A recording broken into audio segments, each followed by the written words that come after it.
let's talk about feedback for a second here. And when you take any of our examinations, you will get feedback. And for a long time, it was verbal at all 4 levels. If you got any at intro, it was verbal. And then we moved to certified, it was written. Then the upper levels were verbal. And we loved that. It was an in-person thing. It was one of those things we held as sacrosanct because you were in a space with someone and they put themselves on the line. You want to sort of have that emotion of being there with them, understanding where they're at, but giving them honest feedback. But we found that that emotion often stole from the actual understanding of what we were saying and what we're trying to get across. So we've moved to a combination of, by 2022, every level you'll be getting written feedback, which is great. Intro immediately, certified pretty much at the end of the day, and then advanced and master sommelier. You'll get those within 4 to 6 weeks, and then you'll have a review of the written feedback with a master sommelier for half an hour within 8 weeks of the examination's completion. And we think between those 2 things, it's a really great opportunity to narrow down what your strengths are most of all, but also where you need to improve.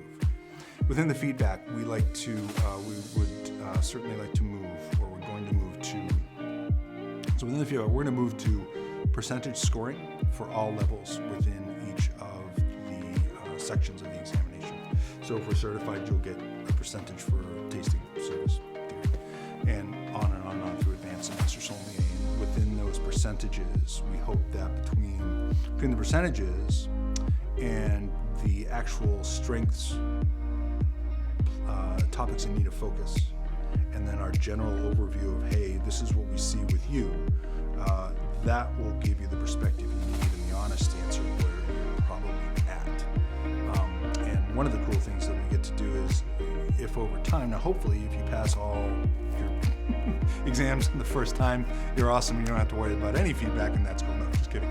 But if you are indeed someone who has to take advanced a couple times or master a couple times, we can track where you've kind of arced up and where your strengths were. We can go all the way back to advanced if you're at the master sommelier theory and say, look, you've always been really strong at theory, so good. But you've always had this issue with tasting. And we've noticed, boom, and guess what? You're kind of like, this is where you got better. That's an amazing thing.